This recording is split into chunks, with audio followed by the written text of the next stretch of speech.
Good morning and good afternoon, and welcome to the January 2024 WASDE Review webinar. My name is Andy Miller with DTN. I'll be your moderator today. And with me, as always, is Todd Holtman, Lead Market Analyst for DTN. A couple of quick housekeeping items. All participants on this event will be in a listen-only mode, but we do encourage you to ask questions during the event. To do that, you can click on the Q&A section, which should be in the bottom right of your screen. We'll address all of those questions at the end of the webinar, time permitting. And one other reminder, we are recording this broadcast for repost on dtn.com, and that will be up within the next 2 business days. With all that said, I'm going to turn it over to Todd. Thank you, Andy. Happy New Year to everybody, and thanks for joining us again today. We'll take a look at the January WASDE report, the grain stocks report, and the winter wheat seeding. So we've got 3 reports from USDA going on. As you can imagine, there's a lot of numbers involved, so I'll try to stick to the most important ones that help us understand how USDA is seeing the markets here in the new 2024 year. Typically, the highlight of this report is the corn and soybean production estimates.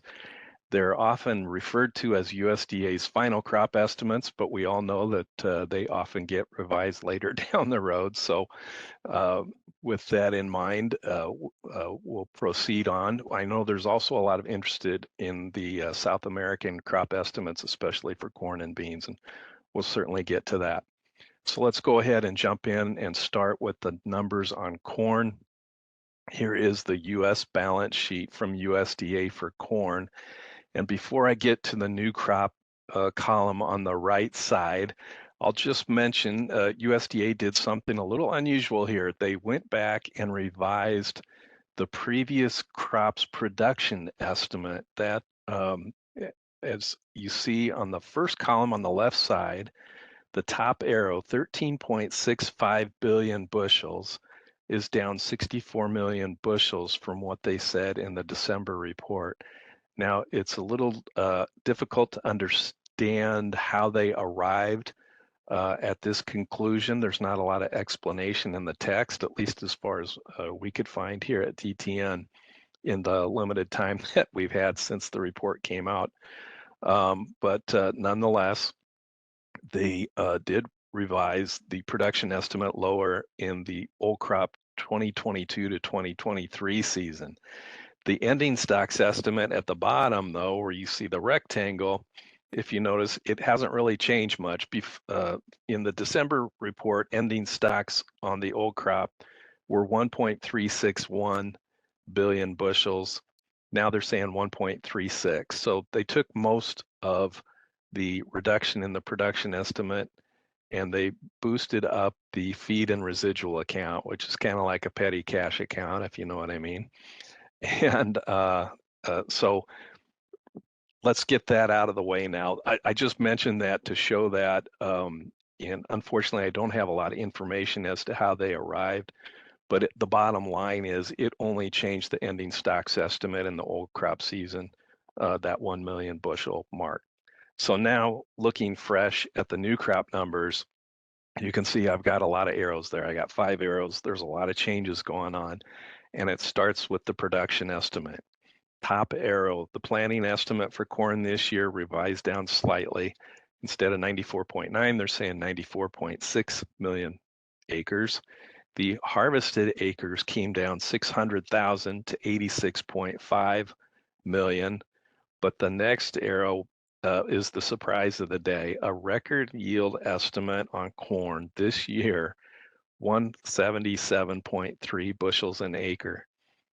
If we stop and pause a moment, remember what this crop looked like in late June before the rain showed up in July.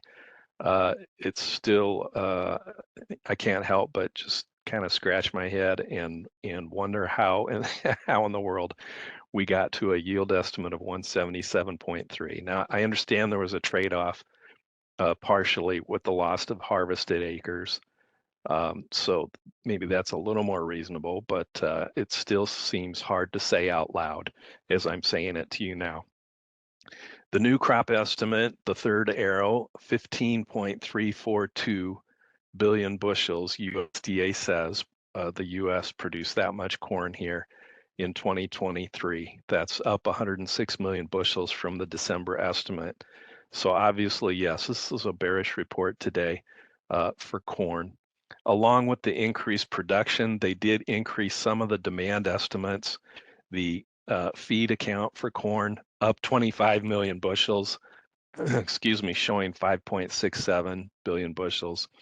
The ethanol account was up 50 million bushels for that demand. We've seen good ethanol demand with the cheaper corn prices here in the past several months. Ethanol demands, well, and I actually have a chart on that. We'll talk more in a minute.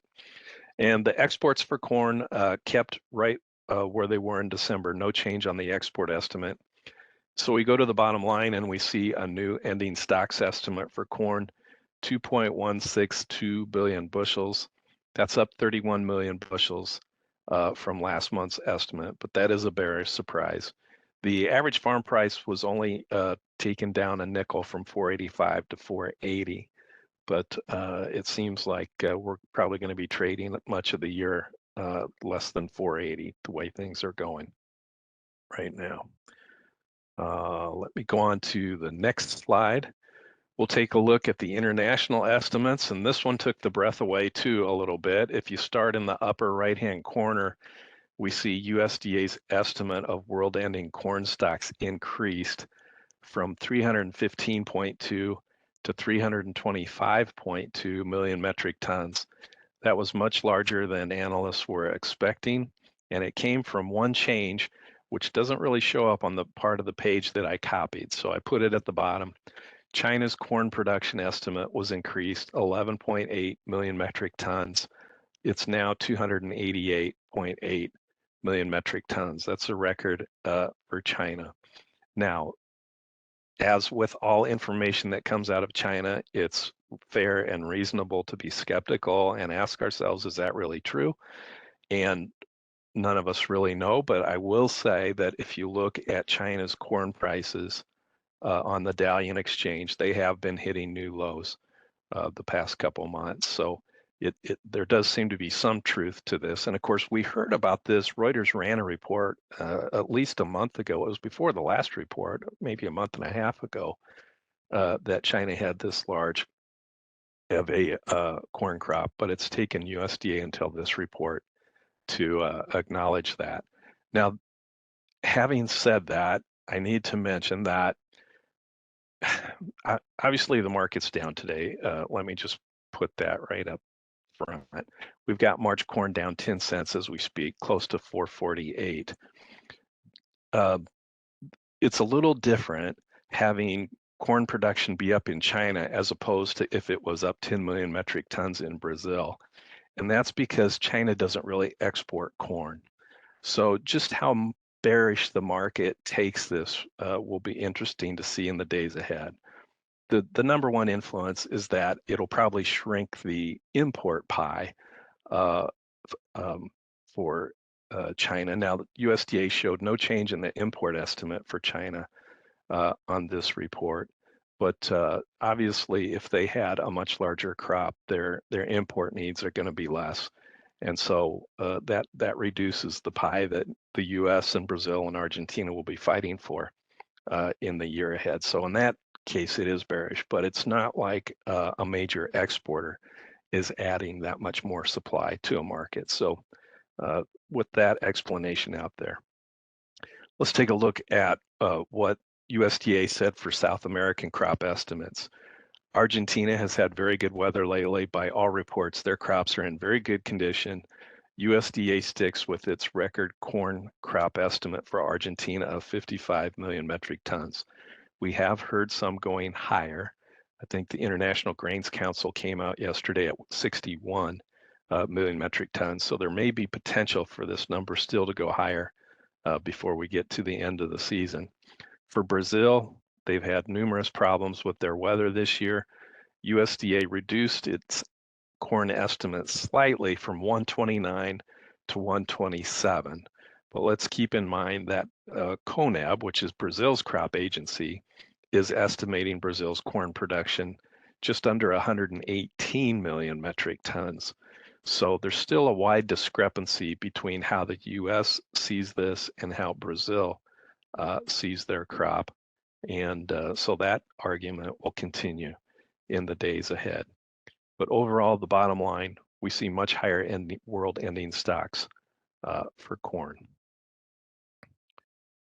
And now the metric I keep when we take a look at world corn supplies is the one that excludes China because they are not the big exporter.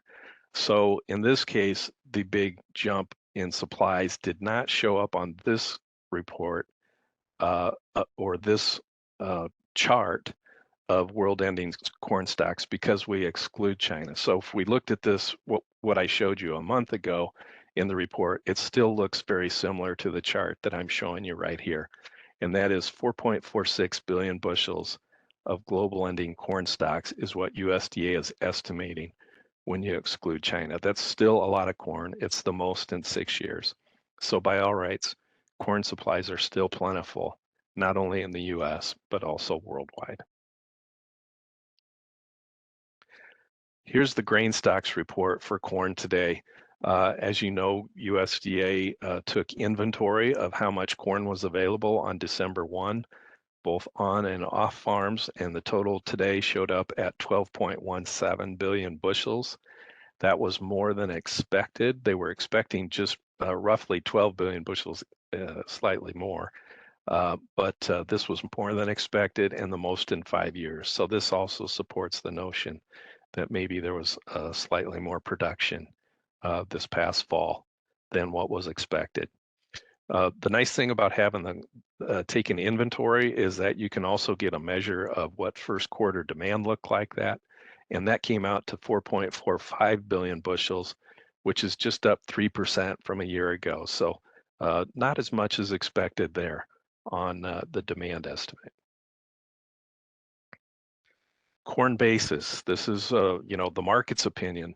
What are commercials paying for actual cash prices versus what the futures board shows? And right now, DTN's National Corn Index last night, $4.32. The basis is 25 cents below the March futures contract, nationally speaking. So I know it's going to differ depending on what part of the country you live in. But as a national average, the basis is 25 cents below the March future. That's much weaker than it was a year ago. If you see the blue line at the top, that's where we were a year ago. We had the best basis in over 20 years. But now we're just basically back in the normal, usual pack of where basis usually is this time of year, and especially when we're estimating ending stocks above 2 billion bushels. So nothing out of the ordinary as far as basis at the moment. This is a chart showing the path so far of corn exports in the new season. And the red line is where we're currently at. The green shaded area is where we were last year. And of course, if you recall, we had a very slow start to corn exports last year. And then the black line is the 4-year average. So this year we find ourselves right in between. In the most recent export sales report, USDA showed 529 million bushels of corn shipped. That's up 29% from a year ago. So we're doing much better than we did a year ago, but we're still below the 4-year average. This is nothing to brag about necessarily in terms of export business. And of course, one of the hurdles, or we have several hurdles. The lower Mississippi River is doing better now as far as water levels go. That's the good news. But unfortunately, the Panama Canal remains restricted by drought in that situation. Their lake levels are too low to support healthy traffic through the Panama Canal. And so that leads us to be a little more dependent on going through the Red Sea, even though I would say that the Red Sea is not a major path for our U.S. grain shipments, but given the Panama Canal problem this year, it deserves more attention that it's getting. And of course, there's fighting going on there, and we're still seeing commercial ships attacked by the Houthi rebels in Yemen. So that's all quite a mess to our trade routes this year. and makes it more difficult for the U.S. to ship both corn and soybeans from the Gulf to Asia.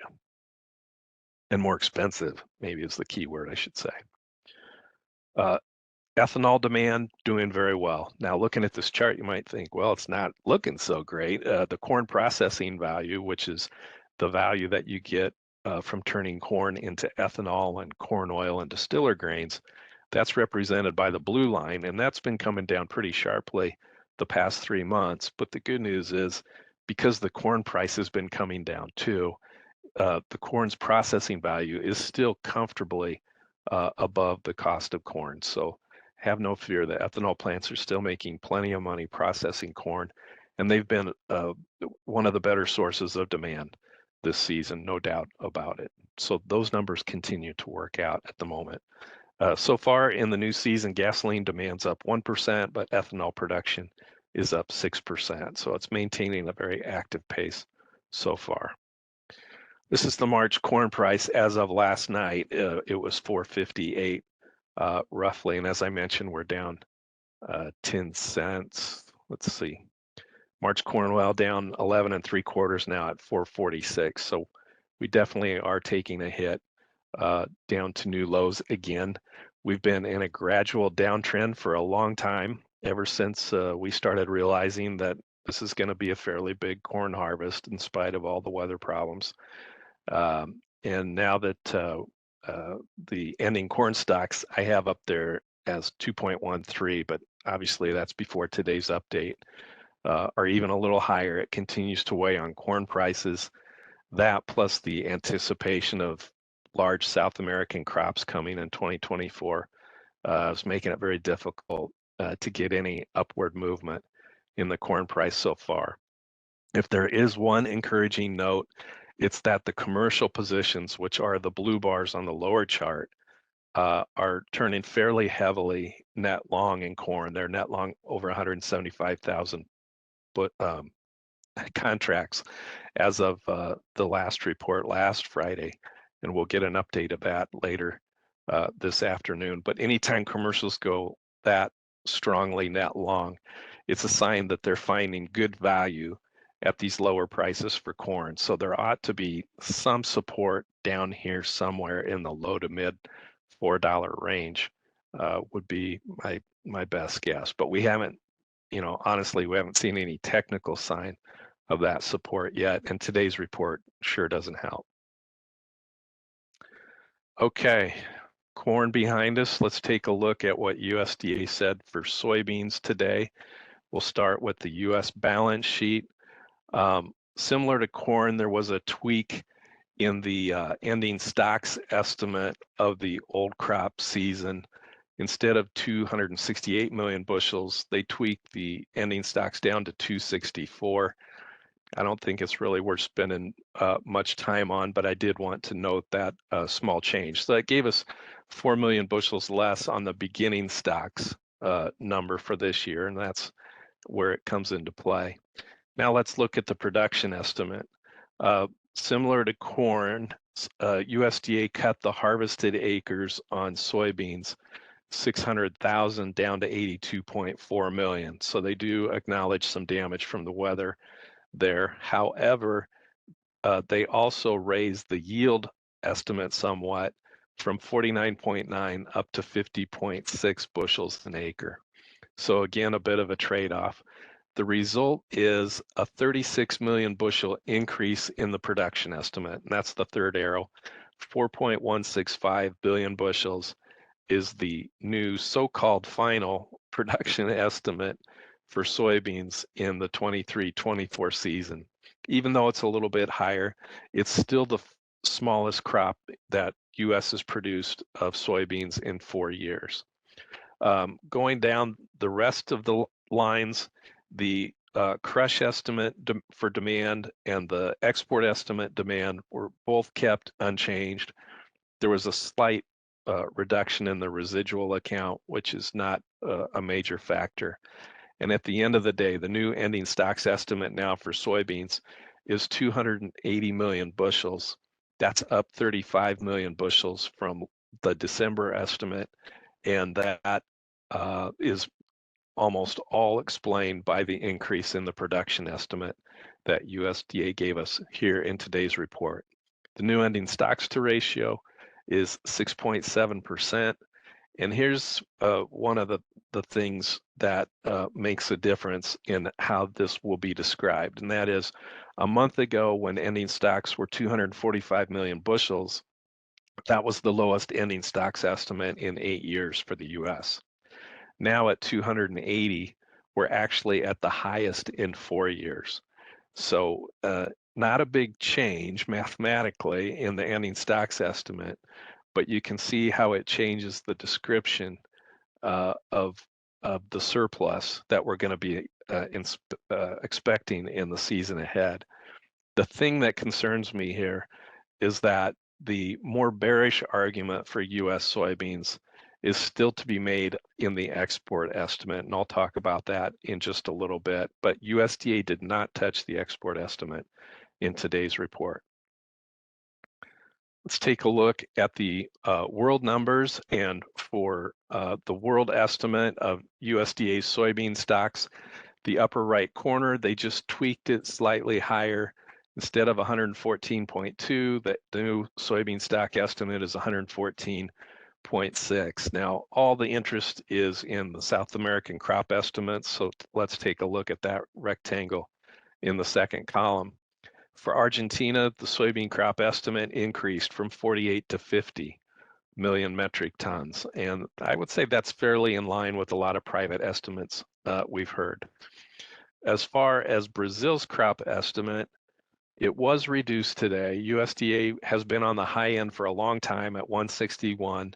Now they're lowering their soybean estimate for Brazil down to 157.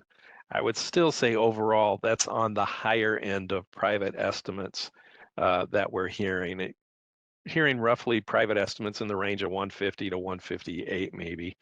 CONAB just came out yesterday and estimated 155.3.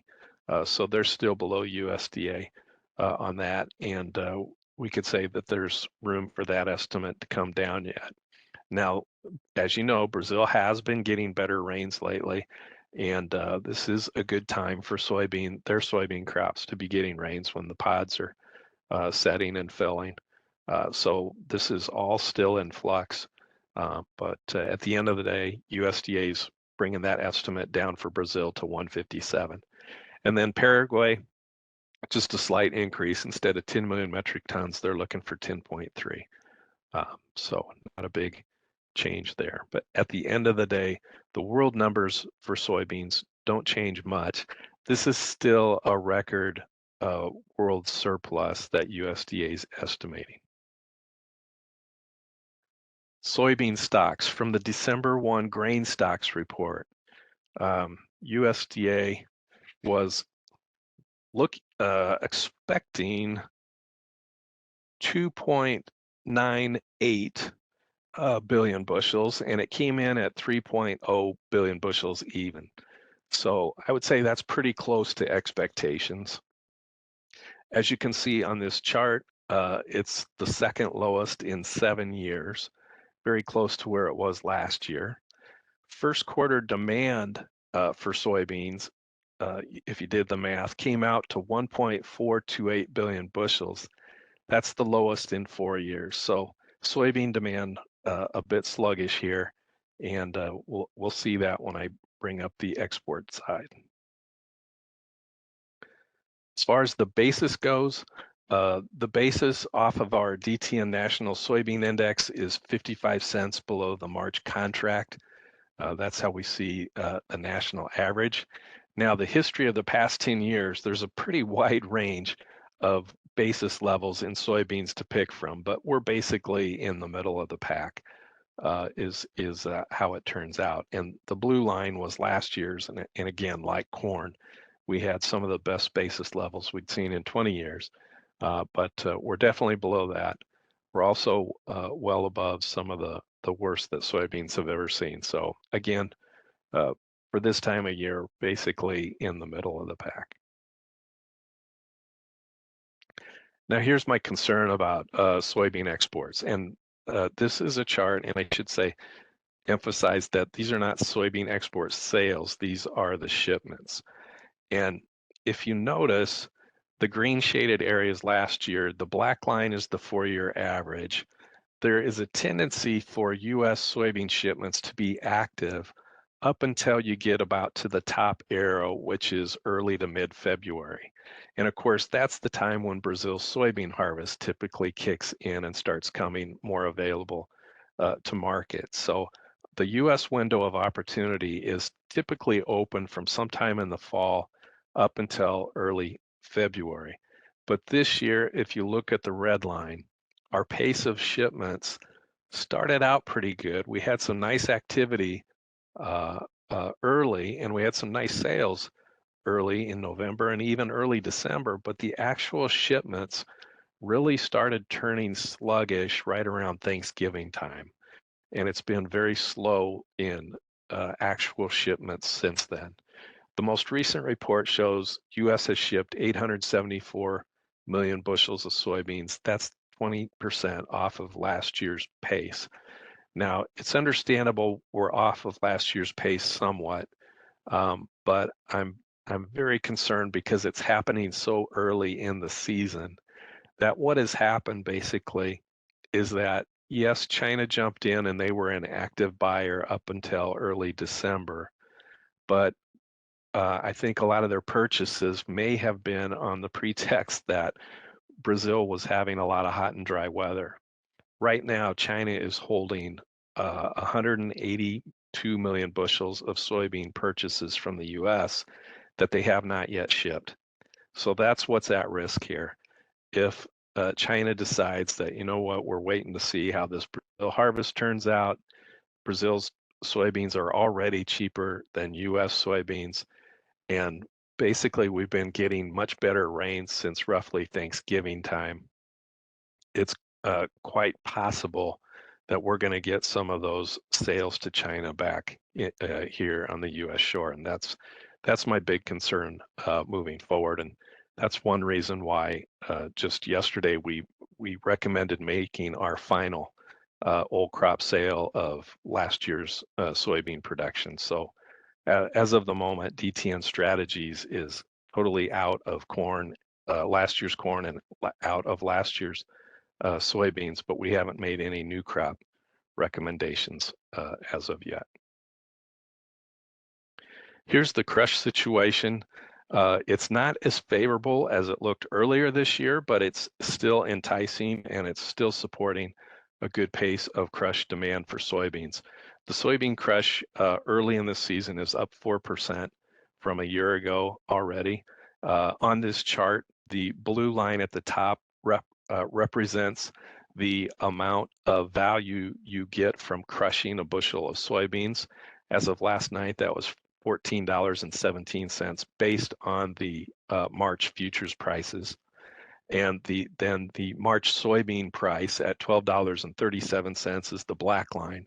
That represents the cost of the soybean that you bring to the crusher. And then, of course, the difference is the green line at the bottom. That's the premium. And as of last night, that was $1.81. Now, we have seen that crush premium well above $2 the past couple of years. But we have seen quite a drop off also in the soy product values. So overall, yes, it's still profitable and enticing for the crushers to keep buying and processing soybeans, but not quite what it was earlier in 2023. Here's the chart of July soybeans lately. Of course, we've had a big obvious break of support, which happened when we came back from the New Year's holiday. Central Brazil got widespread rains over the New Year weekend, as they also did the weekend before that. And soybean prices finally gave up on the long side, broke below the $13 support, and are trading lower again today on this report. Let me bring that up. March soybeans down 18 cents at the moment, $12.18 a bushel. So tough market here, obviously. If you look at the commercial positions, as soybeans fell below $13, The commercials have just started going that long. So that's a little bit encouraging to see commercials get involved at prices that are still above $12 on the July contract. But it's probably going to take a lot more than that to stop the downward momentum. And of course, all of this is going to depend on how the production turns out in Brazil and Argentina in the months ahead. Let's move on now and see what USDA said for wheat today.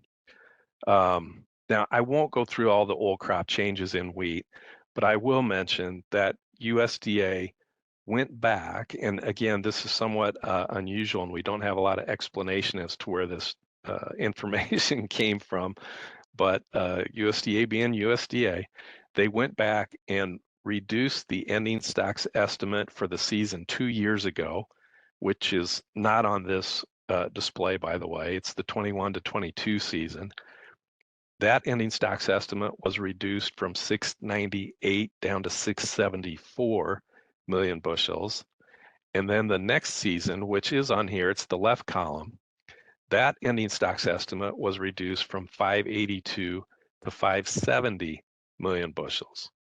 And the only reason that pertains to our estimates today is because it gives us a beginning stocks estimate of 570 million bushels, which is 12 million bushels less than we saw a month ago. Unlike corn and beans, we don't have any new harvested acre estimates, yield estimates, or production estimates. So nothing changed on the production side other than that beginning stocks number. And the ending stocks estimate as we drop down basically fell from 659 million bushels a month ago. It's now 648 million bushels. And the only change really is related to the revisions of those past 2 seasons that I just mentioned. So it's almost kind of a bookkeeping cleanup device here, but the bottom line is that this is still the second lowest ending stocks estimate for U.S. wheat in 10 years. In normal times, you would think it's supportive to prices, but that's not the way wheat's traded lately. As far as the classes go, that 11 million bushel reduction was divided among 4 classes of wheat. So in, I'll just take the from left to right, the hard red winter wheat category saw a reduction of 6 million bushels in that ending wheat stocks estimate. The hard red spring wheat category was reduced by 1 million bushels for their ending stocks estimate. And the soft red winter wheat category was reduced by 11 million bushels. So you could say that soft red got the entire 11 million bushel reduction in its category. And what balanced out the other 2 was that in the white wheat category, that ending stocks estimate was increased by 7 million bushels. So the first 2 and white wheat canceled each other out and left the soft red winter wheat category with 11 million bushels less than what we said a month ago. And so just to show you how that falls out in the different classes. So Chicago wheat is the winner there, the bullish winner with fewer stocks. Okay, now as we take a look at the world wheat numbers, we don't often see big changes this time of year. Obviously, the northern hemisphere is dormant, and in the midst of winter, we're about ready to have a polar vortex here in the US. But we did see 2 changes that made a difference, and they came from Russia and Ukraine. If we start with the USDA's estimate of world ending wheat stocks in the upper right corner, we see that it increased slightly from 258.2 million metric tons up to 260 million metric tons. And there was a similar increase in the world ending stocks when we exclude China. Now, the changes basically came from changes in estimates for Russia and Ukraine. If you look at the little square on the left, you see that Russia's production estimate for the season that was just harvested in 2023 increased from 90 to 91. And Ukraine's estimate was also increased from 22.5 to 23.4. Probably more interesting to the market is the little red box to the right, and those are the export estimates. And in that case, Russia got a 1 million metric ton boost, and Ukraine is getting a 1.5 million metric ton boost. So in spite of all of Ukraine's difficulties and everything they're doing to fight off Russia and everything Russia is doing to make life at Ukraine's ports difficult and impossible, Ukraine still manages to get out significant amounts of corn and wheat. So it's kind of an amazing human story of what they're able to pull off here at the moment. But those two countries accounted basically for the slight increase in this month's ending stocks. We have southern harvest wrapping up this time of year for Argentina and Australia. Both of those estimates were kept unchanged by USDA. So not much to see here beyond Russia and Ukraine. The world wheat supplies, and again, this is the chart of world wheat ending stocks when we exclude China, still comes out the lowest in 15 years, which it remains baffling. It doesn't seem to matter as far as prices go, because whether you look in Europe or the US, wheat prices are still stuck near their lowest levels in 2.5 to 3 years. So still a very difficult pricing situation. And of course, Russia has kept it that way by dominating world exports the way they have. The December 1 grain stocks report for wheat came out just a little higher than expected. Traders today were expecting 1.38 billion bushels of December 1 wheat stocks. The number actually came out at 1.41. That is still, even though it's higher than the previous 2 years, if we look back a little further in history, it's the lowest amount of wheat supplies this time of year, or the third lowest, I should say, that we've seen in 16 years. So it's still very much considered a low wheat supply when you look at it historically speaking for the US. The problem, of course, has been demand. For wheat, December 1 is the halfway mark in the season, and wheat demand in the first half of this season is 1.129 billion bushels. That's the lowest demand we've seen for US wheat in 5 years. And of course, the export sales are on track to be the lowest export sales in 50 years. So that's where the real challenge is. The HRW wheat basis overall goes along with that weak demand picture and reinforces the weak demand picture. So right now, nationally speaking, we see the HRW wheat price at 56 cents under the March contract as a national average. If you compare that to the previous 10 years, it's the third worst out of the 10, or the third weakest basis of the past 10 years. So it goes right along with the weak demand that we're seeing from different levels for wheat. Now, we also had a U.S. winter wheat seedings report today. So USDA is estimating how much winter wheat was planted last fall. And that new total comes to 34.4 million acres. That was less than expected. Our Dow Jones survey of analysts were expecting 35.9. But honestly, there was a lot of talk that the acres could come in 1 to 2 million less than a year ago. And in fact, that is what happened. So 36.7 is what we saw planted last year. If you recall, a lot of that was planted in the dust in the southwestern plains. But this year, producers refrained from planting. And HRW wheat was a significant part of that reduction. As you can see, 24 million acres of HRW wheat planted this year. That's down from 25.7 million a year ago. And of course, unfortunately, the crop insurance protection being calculated the way it is not as near as high or as protective as producers had a year ago when they were planting wheat. Similarly, SRW wheat plantings were down roughly 500,000 acres this year, down to 6.9. The white winter wheat category is staying very close to where it was a year ago, but coming in slightly lower at 3.54 million acres. So there's some significant reductions there for U.S. winter wheat. And I should mention Kansas City wheat at the moment is down 1.5 cents. Chicago is down 9. So they're taking the report a little better today than what we're seeing in corn and soybeans. Here's the March Kansas City wheat chart from last night. As you can see, it's been in a long downtrend, hasn't challenged the 100-day average since July, and has had a very, very tough time. But as you can see, for months now, commercials, the blue bars, have been loyally and faithfully net long. So they do find attractive value at these cheaper prices, but we haven't seen anything yet happen to turn the prices higher, and that seems to be the story for wheat the past several months. In conclusion, I think there's no question that today's report was bearish for corn today.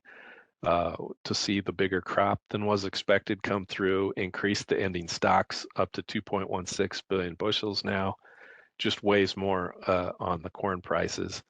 The ending stocks for corn, or excuse me, for soybeans are also bearish today, now the highest in 4 years at 280 million bushels.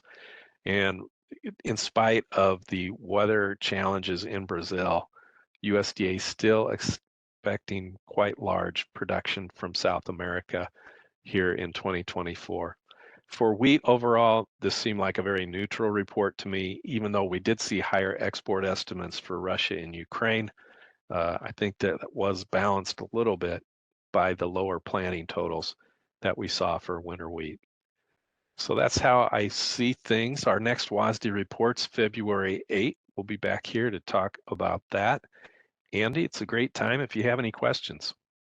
We indeed do have some questions, Todd, and I'll run through them here. Most of them international in scope. So first question is, do you have U.S. production numbers for smaller crops of interest for Canadian producers? For example, what was the U.S. production of canola, peas, lentils, and mustard, and is it higher or lower than previous years? I would say yes. I'll say we do because at DTN we do have a Canadian grains version, and we have a very good analyst, Cliff Jameson, who writes about all those markets. But off the top of my head, and right now, I don't have access to those numbers today. But Yeah, that was pretty detailed. yeah, but And I Cliff will be think, right. Cliff's writing about that every day, and we sure encourage you to check out his stuff. there you go. I was going to say the same thing. Um, okay. Next question. What is the export effect of the Panama Canal restrictions in place? You mentioned that earlier yourself. Yeah. So, well, the good news on corn is Mexico's our largest buyer, so it's not an issue for a big bulk of corn.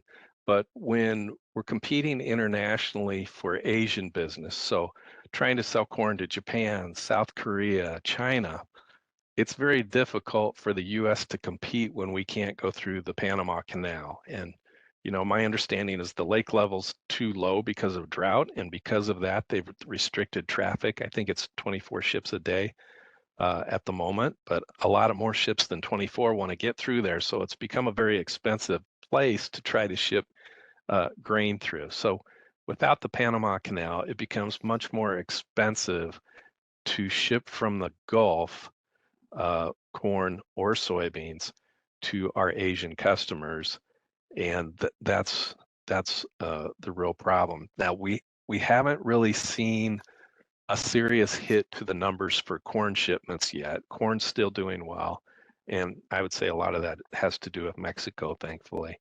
But in the soybeans, if you noticed, I'm showing you my concerns about soybean shipments this year and the slow pace that they've been hit with. I have to wonder if Panama Canal isn't part of the problem there. Now, the good news for our northern producers, they've got rail to the PNW. They've got great access to those Asian customers, but unfortunately, we still have a lot of corn and soybeans that goes down through the Gulf, and that's where they're having a hard time. Got it.